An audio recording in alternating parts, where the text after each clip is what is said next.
Are you ready to break free from the limitations of your current career and embark on a path that truly fulfills you? Are you prepared to navigate your career change or pivot effectively and confidently? Making a career change can be a daunting journey filled with challenges, fears, and concerns. If you're feeling overwhelmed or uncertain, you're not alone. Some fascinating career change statistics from 2022 reveal that an average person would change careers 10 to 15 times during their working years. More than 50 million people in the US quit their jobs in 2022. In fact, 70% of the workforce is actively looking for a change in career, driven by various factors, including better salaries, personal fulfillment, and new challenges. Here's another eye opening statistic: 91% of millennials expect to change jobs every 3 years. The landscape of work is evolving rapidly, and approximately 30% of the total workforce will now change jobs every 12 months.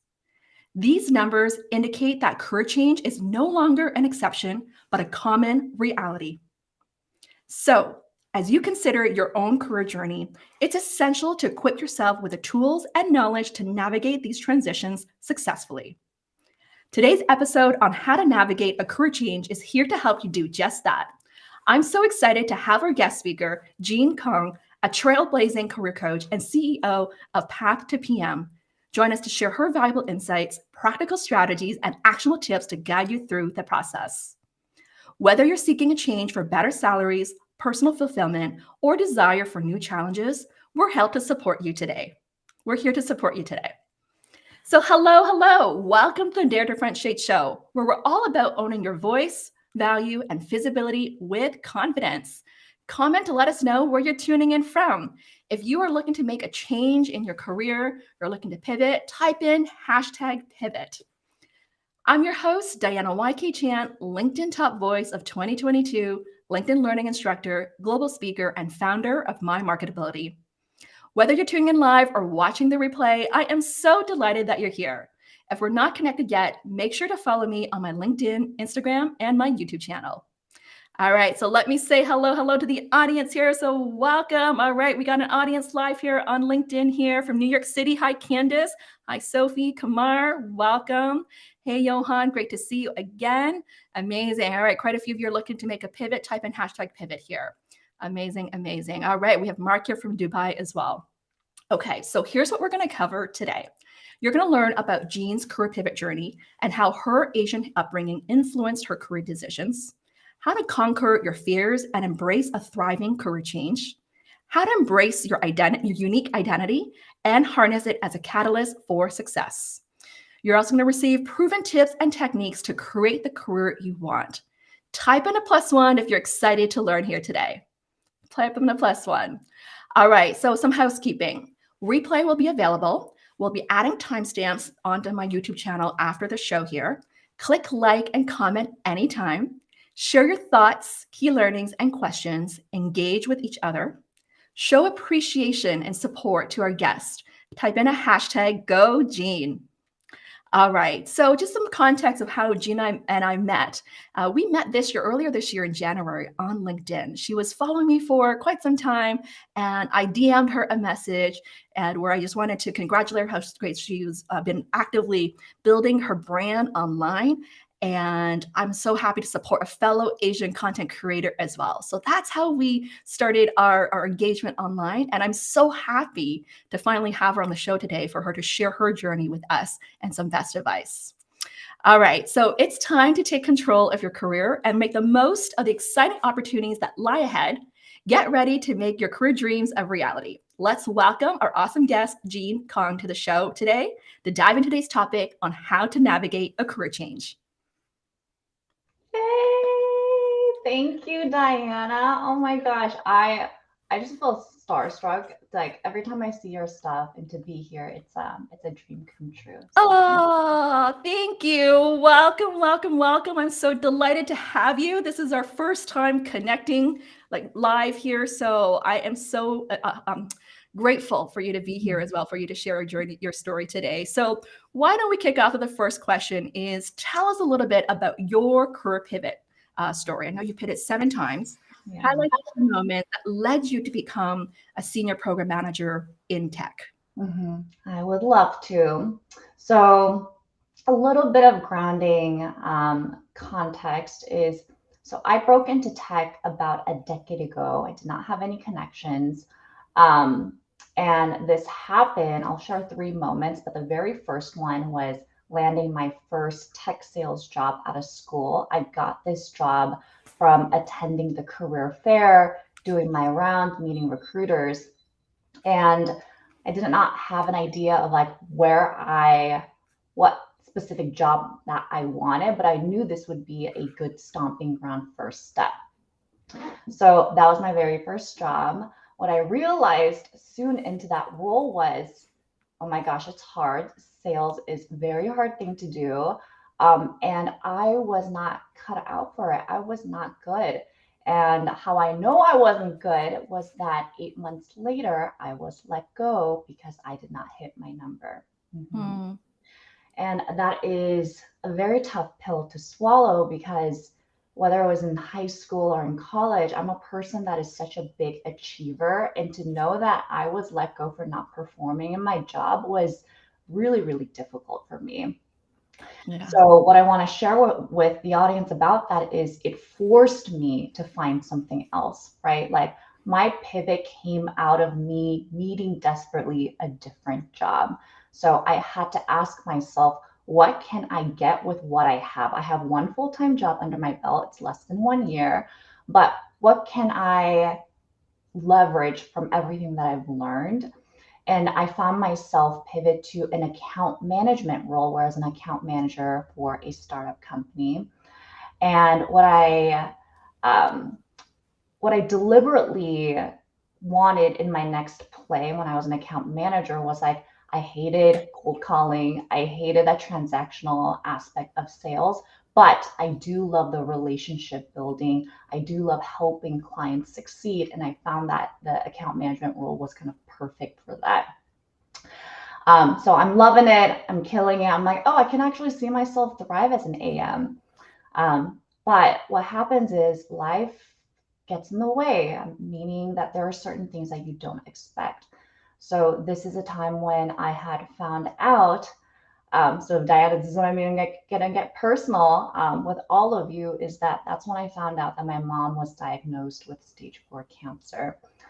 And again, this forced me to make a really tough decision, right?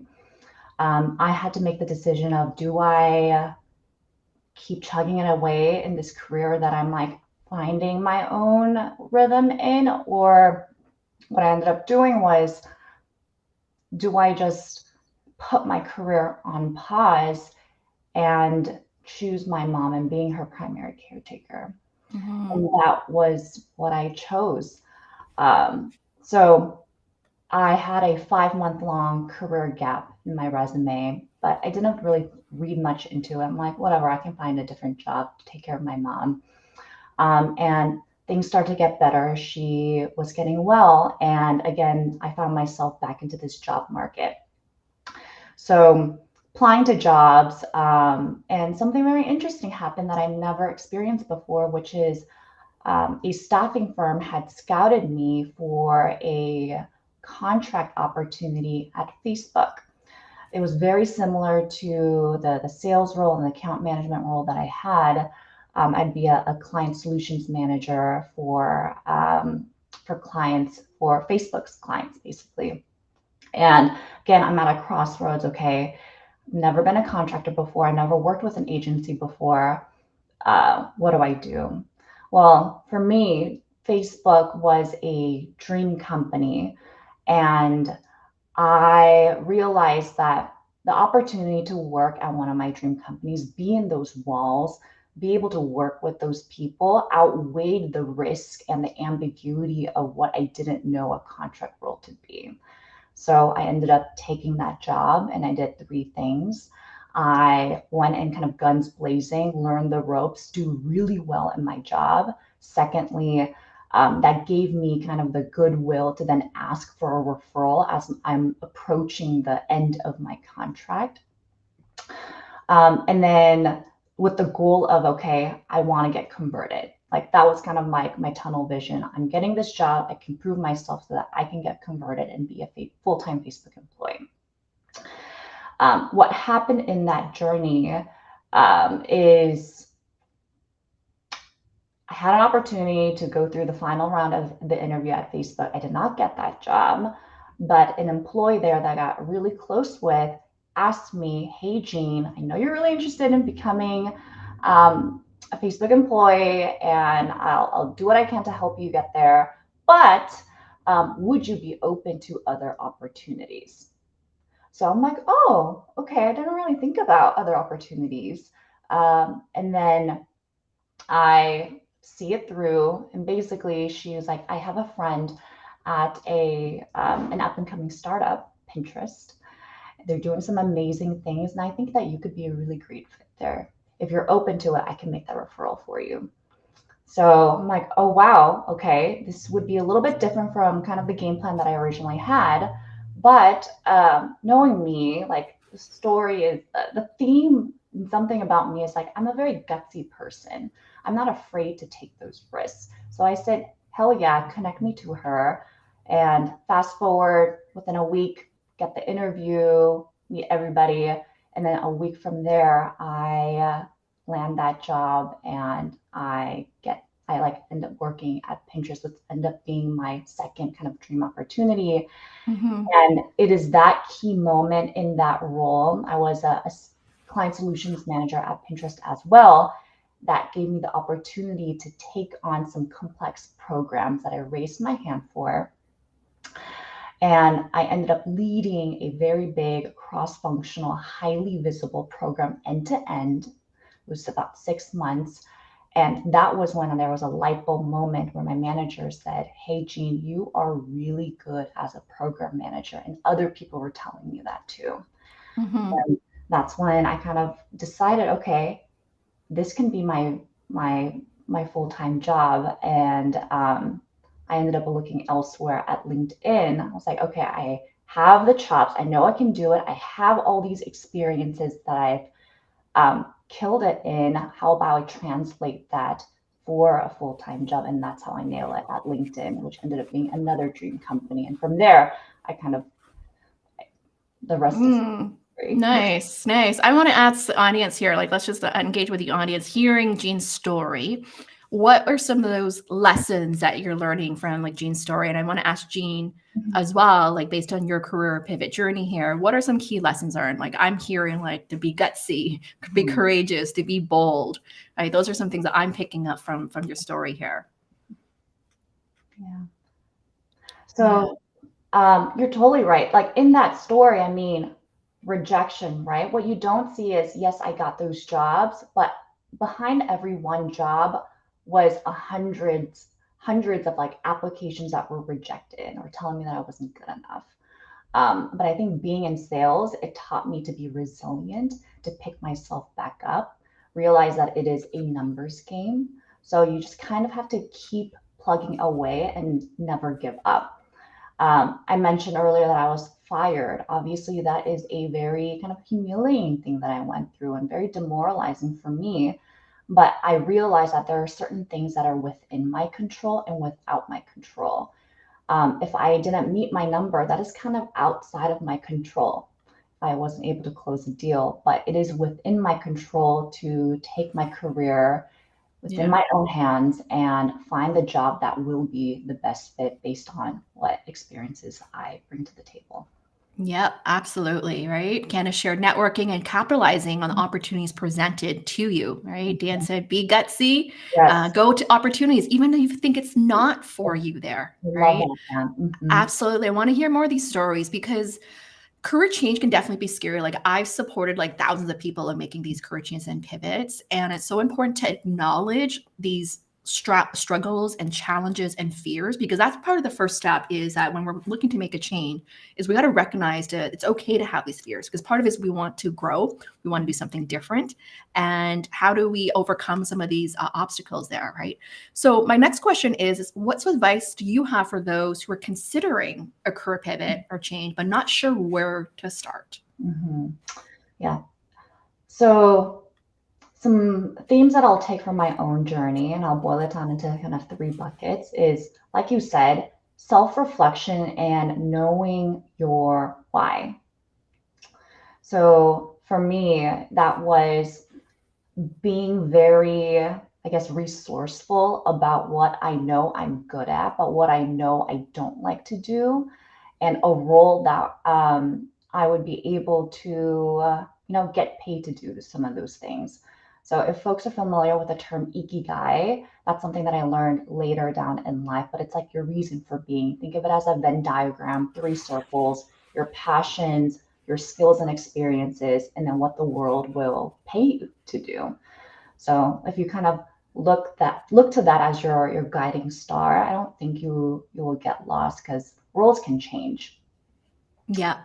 Mm, Yeah. Something that I've been thinking a lot lately as I, been in my own business now for the past decade is really continue to focus on my own zone of genius. mm, Like, what is it that you're truly great at, but you also love doing, right? It's not just the strength piece of what you're really great at, but what gives you joy, what gives you inspiration, right? And it's really tapping into that that's going to allow you to really unlock your fullest potential there, mhm. right? Zone of Yes. genius. I've never heard of that, but it's so sticky. Like I'm like, I will not forget that. Yeah, zone of genius. One of my friends just reminded me last week because there's a lot of things I'm interested in. There are a lot of things I'm good at. But what really feels so juicy and good to you? So I'll take the example. Like recently, you probably know that I ran my first ever lecture retreat and business mastermind in sunny Cancun, Mexico. And it did not feel like work, even though it was a lot of work. I loved it. It was my first time ever doing this, but I got to really dream big, create, and support other fellow coaches. And that's where I really found also my new calling, that I want to do more of this work because it gave me so much energy Mhm. that I was like, this is what I want to do more of in the next decade and chapter there. So that's part of asking yourself that question. Like 10 years ago, I was also in recruiting. I did really well, but I didn't love it. I Mhm. was really good at it, but I wasn't loving it. And what I found was because part of it, the energy that required me was I had to do a lot of rejections. And Mm, I did not enjoy rejecting people, but that's big part of the job is rejecting people. I'm all about empowerment, help lifting people up. mhm. So we really want to ask ourselves that, right? We can be great at something, Yeah. but does it fill our cup? Mm, Right? Yeah. So my next question to you is, let's talk a little bit about your Asian heritage and upbringing here, because it's Asian Heritage Month. I would love for you to share, mhm. being a fellow Asian creator here. Tell us a bit about, let me just see here, move in here. How has your Asian upbringing influenced your career decisions and choices throughout your professional journey? Yeah. Spent a lot of time thinking about this, and a, a myth or just something that you don't know beyond the LinkedIn walls, right? Like my path looks bold. I made a lot of decisions. They ended up working out for me. But in reality, I was petrified, right? Like now you know that I was dealing with a sick mother. You know that I was rejected. I was fired. I had to navigate 5 month long career gaps. I was terrified of not being able to thrive in my career, knowing and navigating all of these unknowns in my life that I've never gone through before. And I remember that when every time I was interviewing again, like even my parents are worried about me. It's like, oh, I hope you get a good job. I know you're smart, you're driven. I'm not worried, but like I hope that you're gonna figure it out. I mean, as I've had more and more pivots, I got even gutsier, right? Like now it's not me being forced to find a new job because I wanted to find a new job and I felt like I was competent enough to find something else that I wanted to do, like again filling my cup. And finding that program manager role to me was filling my cup. But in midst of that, my parents, my dad would tell me, it's like any good paying job, you work at these great companies is a good job. Why leave? Why settle? Or why try to rock the boat and do something that you might not know might be successful, like taking a bet on a startup? But at the end of the day, obviously, I love my parents. I respected their decisions. I always took it into consideration. But I'm a person that is, again, gutsy. I listen to myself. And at the end of the day, I chose to do what I felt was right for me. How am I honoring myself? Mhm. And I was okay with making decisions, even if they were to fail, to trust myself, I can figure it out because I've done it already. Let's say 4, 5, 6 different pivots. I can probably do it again in my next 7. Yeah, yeah. I think what I'm learning from this right now is about honoring yourself, Yeah. honoring your core desires of what's true to you. And I feel like I can really relate to your story here because for me growing up, I was really good with math. And Mm, so my parents were like, why not get a career in finance, accounting, or maybe become like a math teacher? Like, those were things that were planted in me. And because I was like the oldest, 3 younger siblings, they always told me like be a good role model to your younger siblings there. And I remember when the year I decided to start my business, that was also the same year that I was hired by Google recruiting for them. And my mom was like, you're already getting a good paying job. Why mhm. are you starting your business? It's so risky. It's too risky there. And so there was a lot of doubts and a lot of concerns. But ultimately, after like working a year at Google as a recruiter, I also honored my own desires, my truth, the one I wanted to do more of, right? At that time, I actually also, the year after, I got an offer with LinkedIn as an Mhm. account manager, relationship manager. Uh-huh. And I had that choice. I remember I was like, do I take this job or do I do what my heart's telling me? Right? Yes, it may be risky. Yes, there's a lot of unknown, there's a lot of uncertainty. But am I willing to do whatever it takes to make it happen or to be successful in it Mhm. there? Right. So this really ties back to your theme of being Yes. gutsy and bold, Mhm. right? Are you willing to do what it takes? But also, like one question that my husband asked me that really helped me also make the decision as well to be more gutsy is like asking that what's the worst case scenario? What's the Yes. worst that can happen? Mhm. Well, the worst that happens is my business fails. I'll get a full-time job again. Mhm. That would be the worst. So when I said that out loud, I was like, okay, it's not that bad. Yes, I may face a lot of rejections, but will I regret Yeah. not trying? Mhm. Can I ask, like, now that your family, everyone around you has seen how you have turned this into a successful thing and you're thriving it, you're happy, how has that changed their perception of risk taking and Yeah. I mean, I think they're proud. I mean, they don't really tell me that. Like growing up in an Asian family, they don't really tell that I'm really proud of you. But I do think they're proud because they know that I'm very self sufficient there.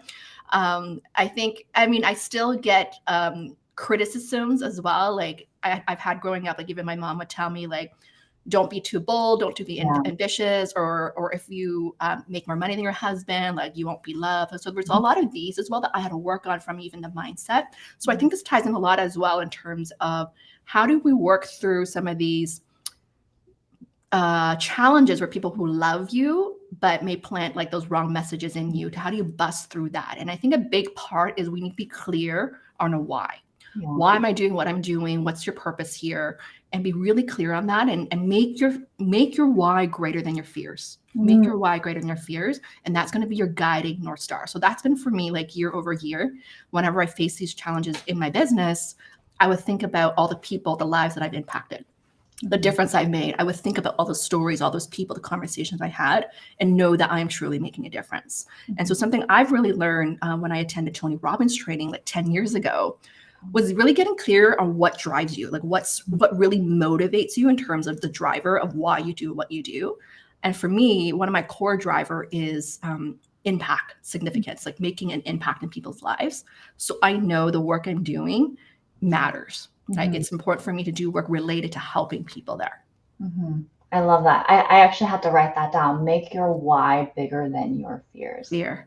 Yeah. Yes, make your why greater than your fears. Feel free to type in the comments here, right? Yeah.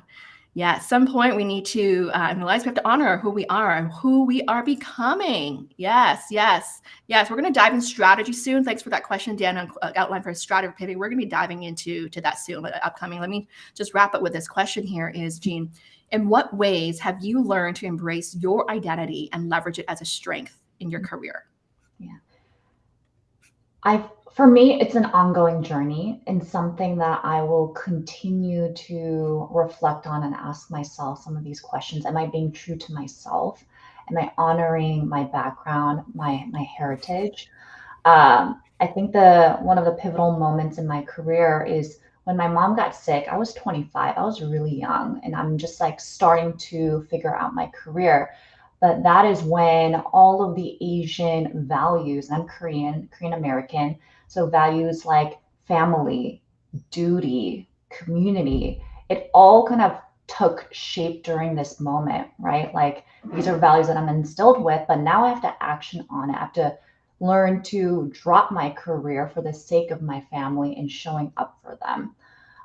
So I think it really forced me to make decisions based on what I care about, what I value. Um, Mhm. so I think that was really important. And I think embracing my identity. For example, we met each other earlier this year, and that is when I decided to double down on my personal branding. That became my MO, and I wrote a post about this to kind of hold myself accountable and also hold the audience accountable for me too. And I did that for two reasons. Number one, it was me challenging my own fears. Um, I am a pretty shy person. I am introverted, but I decided that, hey, what's the worst thing I can do by betting myself, putting my story online? Like, what's the worst thing that can happen? Right. And I realized the worst things are not much compared to everything that I can gain from owning who I am online. And then, secondly, what came with that is inspiring others. Like Diana, you talked about impact and having an impact on people's lives. And as a coach, I'm sure you hear so many different testimonials and people saying how much of a difference that you've made on them. And being a pretty new career coach, that has really driven me to continue doing this, to continue pushing myself, sharing my story online, and helping people outside of my day job. So I think that's a Yeah. little TLDR, but something that I Yeah, that makes sense though. Like I think this is where I want to remind people, like part of that ties back to this topic of Mhm, pivoting your career successfully or doing something completely different and why embracing your identity is important is that you have to really what I call owning your greatness, like really believing in yourself and what you bring to the table in mhm, order to make that whatever successful change here. So I really believe I talk a lot about this. Part of embracing your identity is you got to double down on personal branding yes. because personal branding is all about how you want others to experience you, Mhm, right? It's about how you want others to experience you. And it's all about that expressing your story, mhm, right? Tell about your career journey to inspire and empower others, your why. It's about expressing your message, right? mhm. What's your key message to the world here? And it's about expressing your essence of Yeah. who you truly are, your identity, so that people are attracted to you and want to work with you. And that's how you're going to really attract opportunities. So I really believe on that. I believe in that. It's not just about selling your experience, your skills, but we really bring all the essence of you to help make that successful career pivot there. So welcome to all those who are here with us. You know, type in a +1 if this is like juicy. We're going to now move into the next segment of the show, which is all of best advice on how to navigate a career change. And we're going to answer questions as well. So G, my first question to you is, what are the 3 practical tips or Mhm. strategies to navigate a successful career change and create a career you want? So I see some audience asking, like, what are those steps? So we can provide some step Mhm. by step for the audience here. Yeah, sure. So there's a lot of different steps, but I decided to land on these three, especially for the people who might not be clear on what that ideal target role might be, because a pivot is ambiguous. You might not have that name ingrained in your head. But my advice is get clear on what you hate, right, in your current job or what you've done before, because that can lead you to what you love after looking to get 1% better in your job, exposing yourself to different opportunities to network, have coffee chats. But I think that is really important. And you can gain that clarity from self reflection and meeting with other people. I think the second thing, we talked about a little bit about this, Diana, you stress this too, is getting clear on your why. What is your narrative, right? If you are seeking for a new job, what is that story? And frameworks are can come into it's like really helpful in this case. So a framework that I've used and I share with my audience is past, present, and future. But past meaning what is everything that I've done so far, my secret sauces to date, my key accomplishments. Present, what am I doing right now? Even if you're not employed or you got laid off, how are you fine-tuning what you're good at or discovering ways or researching target jobs that are a good fit for you? And future piece is kind of more holistic. Where am I going? How is everything that I've done to date, what I'm good at, my experience, my secret sauces, my superpowers, how is that aligned to my own core values, my own career aspirations, what you care about? So kind of weaving all of those elements into your talk track is going to be really, really important. I'm happy to share frameworks and links to this as well. And then third tip is, let's say you have a feeling that, oh, I'm really interested about program management or being a program manager or a project manager. The tip here is do your dream job or assumptions of what that dream job is in your day job or find ways to get opportunities to do that now. I think oftentimes we get blinded and see that, hey, I have to pivot to get that experience, right? It's like catch 22, but you can get all that experience right now and get clarity if that is a pivot that you are committed to make. So again, the example of if you want to be a program manager, seek ways to drive projects at work. Raise your hand. It starts with that. Just like me, I was an accidental PM. Find opportunities to lead meetings or find process improvements, create plans, be in front of senior leaders and pitch an idea.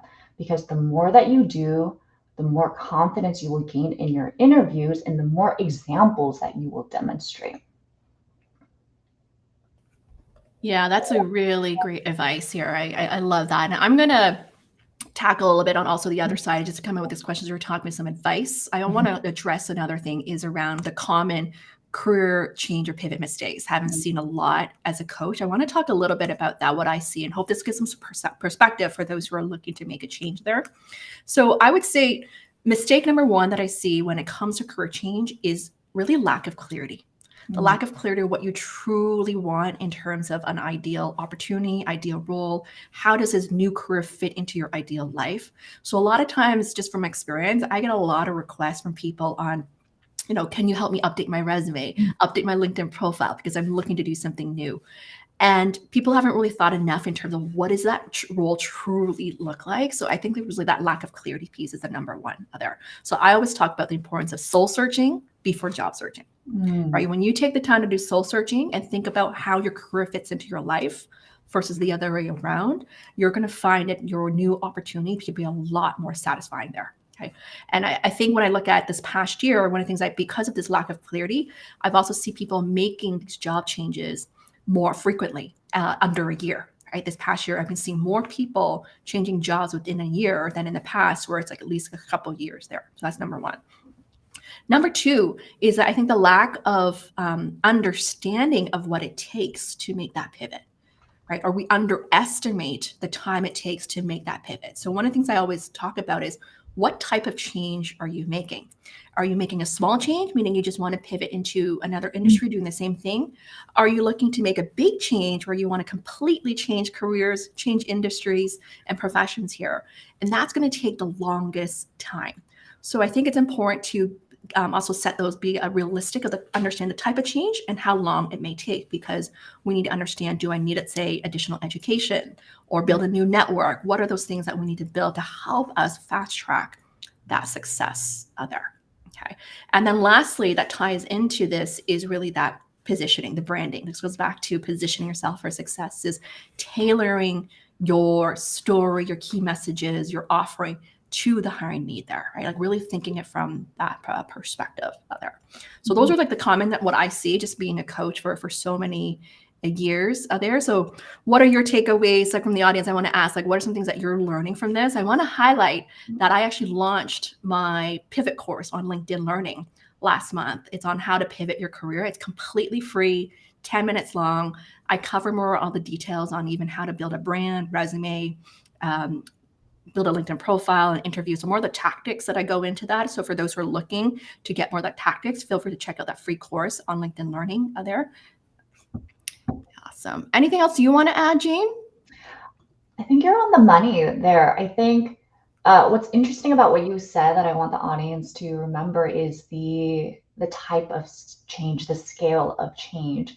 Because what I realized is for me, it was kind of like there weren't massive changes that I was going through. I think there were kind of like step up, step up. And that's how I built my career, is those step up moves instead of like broad, like I'm going complete 180. It wasn't that. That's a very good point, right? So this is part of understanding how big the change. Like I've had clients pivoting from entrepreneurship, owning their own business, to getting to corporate.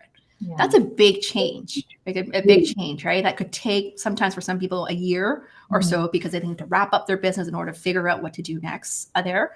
Whereas some people, the smaller change, what's the most common one change I see is actually pivoting industries, moving just to a different industry from, let's say, tech to finance.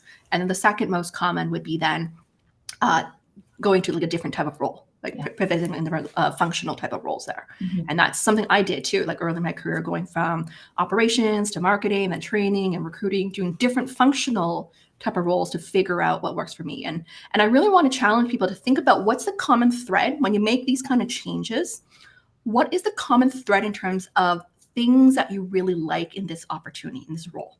Okay. So for me, I got really clear that even when I was in my consulting job in training, when I was at Accenture, I thought that would be my dream job. But then I was like, why is it that I drag going to work or being a consultant? And one day, this light bulb moment light up for me, because even though it's like I love training, what I didn't love was designing technical training. I love facilitating training, talking to people. That's what I love doing more, instead of designing technical training on like step by step, like how to turn on a computer. That was not my zone of genius there. So I want people to get really clear as well when people say like, I want to help people or like to solve problems. What kind of problems do you like to solve there? And that's going to guide you to that new pivot or change in that a new function area there. Love that. Yeah. Amazing. Let me see what other comments are coming in here. Let's see here. Yeah, career fitting into your life. Yes, absolutely. So the question here is how to handle self-doubt and maintain confidence when making a decision to change careers, especially when uncertainties and challenges along the way. Yeah. So I'll be honest and say that imposter syndrome, self-doubt is something that I still regularly have to navigate. And that being said, some of the steps that I use is, one, I sit with my feelings. I don't try to kind of like shove them under the rug and tell myself I'm crazy for thinking this. I acknowledge how I feel. I sit with it. I reflect on it. Like, why am I feeling this way? What kind of trauma or experiences in the past have led me to feel this way, and kind of have like an open dialogue with myself. I think that is really important, and being kind to yourself. Second thing that I do is I have think of it as like my wins folder.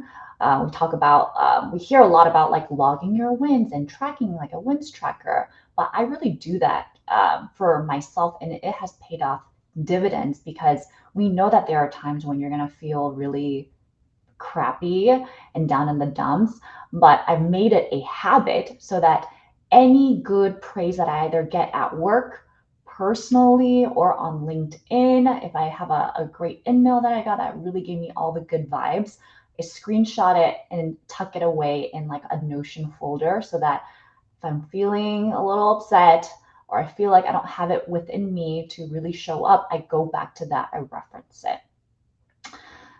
Oh, I love that. I love that. Yeah. And I would say third, last but not least, is like seeking your tribe. I think that is very critical, whether it's a close family, a friend, a significant other. having a trusted group of people, they don't have to be large, doesn't have to be many people, just a trusted one or two that can keep you honest, be your blind spots. A specific pro tip here on getting what you need in the moment is being clear on what you need from them. So at times you might just want to vent. You do not want advice. You just want to kind of emotionally dump them all the things that you're feeling and telling them, I don't want your advice. I just need to vent to you. And I hope that you just listen.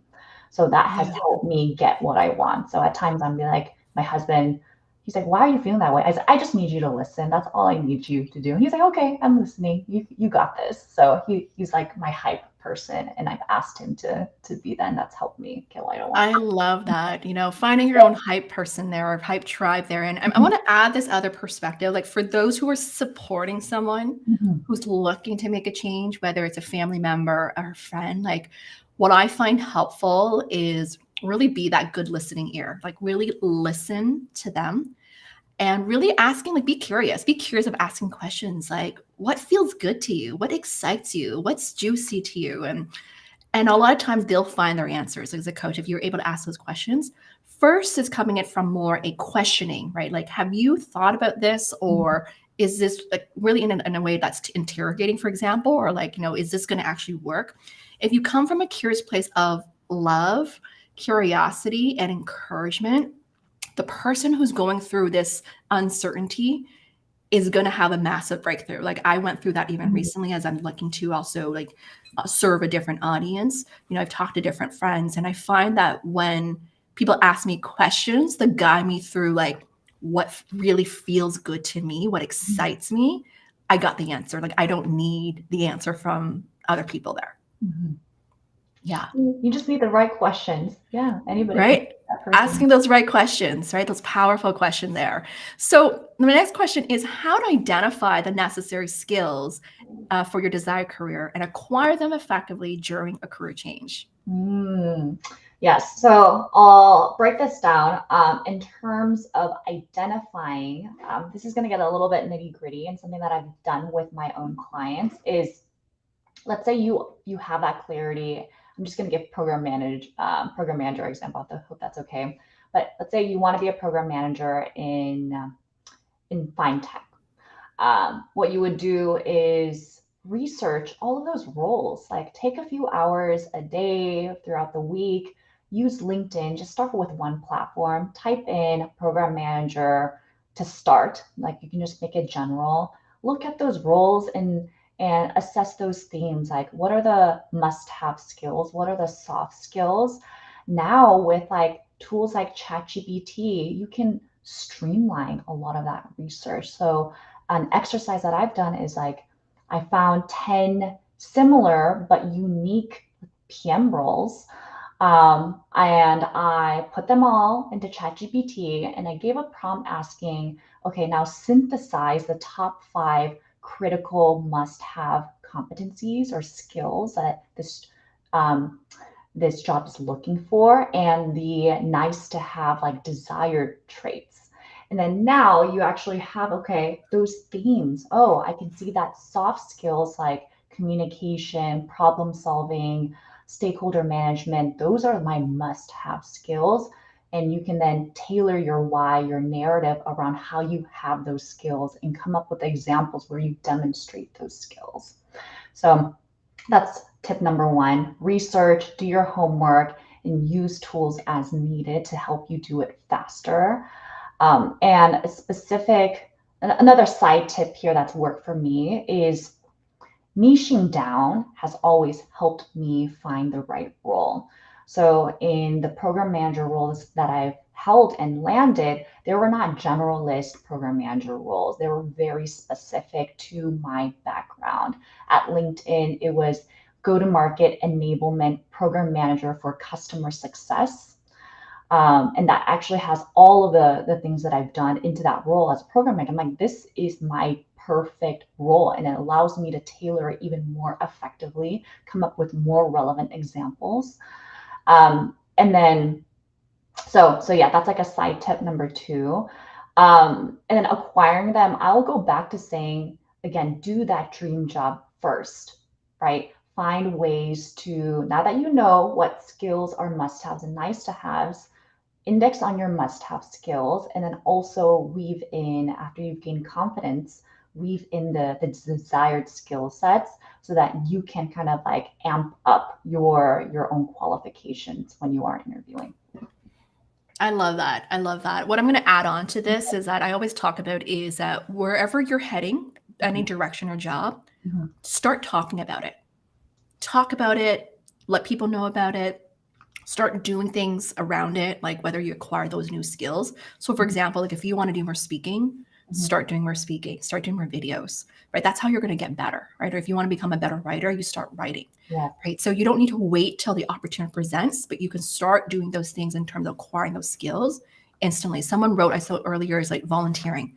Volunteering is a great way to develop those necessary skills, right? Whether it's communication, relationship building, right? So you don't need to wait till you have an opportunity to gain those skills here. The key here, I think what you're getting at, that this question is around, by acquiring these new skills with a new job I'm going to, how is this going to increase my marketability, right? How do I increase my marketability so that I get more opportunities? So the one thing that I talk a lot about is around the importance of, to get more opportunities, is we got to increase our marketability, which is around like the branding, the skills to be more in demand. And then we want to increase our credibility, right? So showcasing that proof, having a track record of success or people referring you, increasing the visibility, like being active online or networking, putting yourself out there, and then increasing your likability, which is around the soft skills, communication skills, and relationship skills. So when you do all these things, which is improving all these skills, naturally,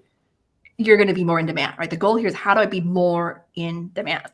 And one of my favorite quotes I want to share with the audience here is that you have the upper hand when you have a great brand, as because you are more in demand.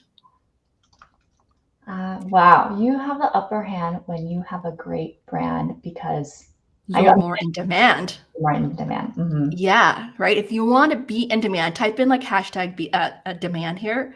A big part to be in demand is you want to have a great brand, because that's going to give you the upper hand, which is the competitive edge here, the competitive advantage, right? Which is why I talk a lot about branding here. So actually, my question here, like Jean, I know you've actually been building your brand on LinkedIn this year. Like, what are some of those effective strategies for growing your brand on LinkedIn to generate opportunities? Mm-hmm. So my strategy, and again, I started just 6 months ago, and since then I've like 4x my growth, which is incredible. And not to brag, but the things that I've done to get here is, one, be unabashed about sharing who I am. Yes, I know I have professional expertise in this specific area, but I don't want to be known just for that. I want to be known for who I am. So being vulnerable about, losing my mom and how that impacted me, sharing that story of how I landed a contractor role at Facebook. Like, these are things that I don't see a lot about. So I decided to share snippets of my life that could help other people. So I think a two-step to that is share your story and apply that, like write it in a way so that it's actionable for other people. I think that is really important. Second thing is, once you get started, don't stop. So consistency, that is important. When I first started, it was just posting 3 times a week. I started getting more traction. I started having a system. So I upped that to 5 times a week. And then now I'm like, I have a lot in the tank. I can keep going. So I'm posting almost every day now. And again, I just want to continue hold myself accountable, get better. And I committed myself to doing this for about a year. And then third important thing is showing up for others. I think that is so important in fostering authentic relationships. I really appreciate you, Diana, for like showing up on my comments, like DMing each other, like checking in. There's a lot of power in LinkedIn on just showing up in a comment beyond the posts. So give value first and see opportunities kind of manifest organically. I try to lead with no agenda. If there's a creator that really sparks your interest, resonated with you, reach out to them and say, hey, this post really touched me. If you don't feel comfortable sharing that online, DM them, and I'm sure they will be really appreciative of that. Yeah. I mean, that's how you and I met this year, Yeah, right? Because of your content, which yeah, that's how we started the DM conversation, yeah. which led to you being on my show today, was because of showing up. So type in like hashtag adding value. I think that's really important, is really adding value and increasing that visibility. I Mm, really believe in today's economy, like with all the changes that are happening, it's so important to double down on your branding, but also more importantly, it's like doubling down on your visibility online, like a platform like LinkedIn to meet people. So we're going to wrap up here. I want to ask soon here is I want to ask the audience is like, what's your biggest takeaway from today's conversation? Right? What action will you take? I want to hear from the audience, like, what are some of your biggest takeaways? And then I'm going to have a couple more questions here for Jean here that ties into what we're talking is how important is networking and building relationships, professional relationships, when it comes to navigating a career change successfully? mhm. What's your advice for those? Yeah. I mean, truth is, like the proof is in the pudding, if that's the right saying, right? Like the job that ultimately set me up to be a senior program manager, that was a role at Pinterest. I got that role through a referral from my previous company at Facebook. So I know that there's power in that. And when you cultivate the right authentic relationship, when you lead with value first, you can make people want to help you. And I think that was a perfect example of how that manifested the right opportunity for me. So 100% it's more important. And even so, more now in this competitive landscape, right? The way that you can stand out is through those authentic relationships where people are going to be willing to vouch for you, go to bat for you. So I'll just keep it Yeah. short and sweet for that one. Yeah, no, that's great. I love that. Like honestly, networking is so important. Like I feel like I've met so many amazing people because of being active online, of adding value, helping each other out, paying it forward, making introductions. Like I see so many amazing people here. Like I see like Johan, for example, like we both know, like always showing up for Yes, us in amazing. my live streams and my content. I love that. I see like even David here who's always showing up in my live stream. So part of it is really building these authentic relationships and helping each other out, especially in today's like economic times where there's so many like layoffs and people making changes in their careers. So let's look at some comments, shall we? Like as we wrap up the show here, Yeah. like let's see what are some comments here that it's great to see some familiar faces. Someone said, Jane, these are some very good points. Yeah. Right? Being consistent and intentional and building my brand. That's a key learning here from Dr. Betsy. Yeah. Looks like people like the quote here. You have an upper hand if you have a great Yes. brand. What did Joelle shared with us here is be an advocate for Yeah. you because you are the author of your own story. Because the failure does not determine your fate Yeah. and path in life. Mhm. Absolutely, right? Showing up for others. I honestly feel like Jean, like even this my recent mastermind that I recently hosted, it really reminded me the importance of surrounding yourself with the right people and showing up for one another. Mhm. Right.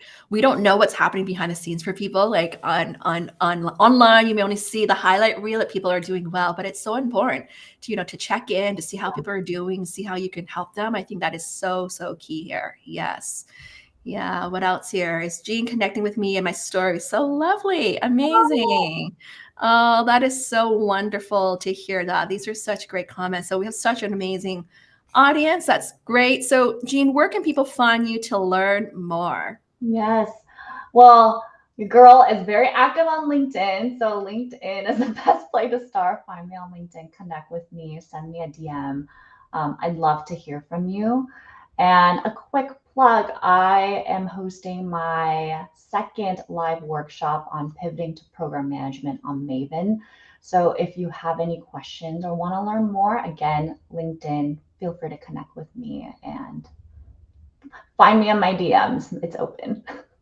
Amazing, amazing. Yes, definitely follow Jean on LinkedIn or connect with her, send her a DM, let her know that you were watching today's show as well. Like give her some words of encouragement. I know she's a newer creator, but she's been doing amazing things. I actually really love that you specialize in helping people get into program management.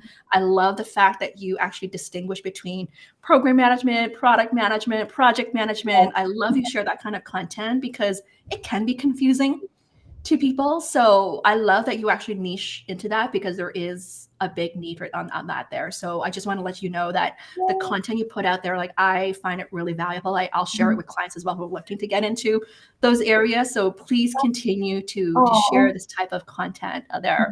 So thank you so much. It was such a pleasure having you on the show. I also want to do a plug for those who are here. I am launching my next LinkedIn Learning course next week. I heard the news just a couple of days ago on LinkedIn Learning. This very special course called Navigating Bias and Stereotypes as an Asian American Professional. It's launching next week on May 30th on LinkedIn Learning. And it's a nano course. It's about 10 minutes long. It's going to be free. I have to share with you all that this was actually one of the most difficult courses for me to create because being Asian myself, coming from Hong Kong, I faced a lot of like the bias and struggles as well. So this course was quite personal to me. It was actually my 5th course that I recorded just about a month ago, but they really want to push it out this month because it's Asian Heritage Month. So I would love your support when the course comes out next Tuesday to go check it out. I'll be sharing it as well, the link and all that. And what makes this course unique was that I covered 10 different bias and stereotype scenarios. And I gave people a script of how to handle them and provided 3 tips every video on what to do when they face these kind of situations there. So I hope you'll take this course. It's one of my most personal type of course that really holds deep into my heart here. And so I'm hoping I could get more talks through this too, as I talk more about this topic in the coming months there.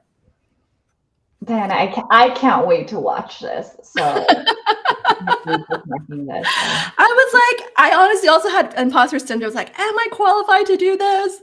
No, but my content manager told me like, yes. I was like, okay, I'm going to do this course here. So I'm really proud of this course coming out next week there. So thank you for the support. I'm probably going to do a live when it launches next week. Like sometime next week, I'll do a live talking about this course. I actually would love maybe having someone like interview me as well, like, you know, how I created this course and the challenges around this course as well. So I'm going to talk a little bit behind the scenes in creating this this course there. So thank you so much again, Jean. It was such a pleasure and honor having you, and I'm sure we're going to be staying in touch. And I look forward to supporting you and continue to our collaborations as well. Yeah, same. Thank you, Diana, and thank you to everyone for tuning in.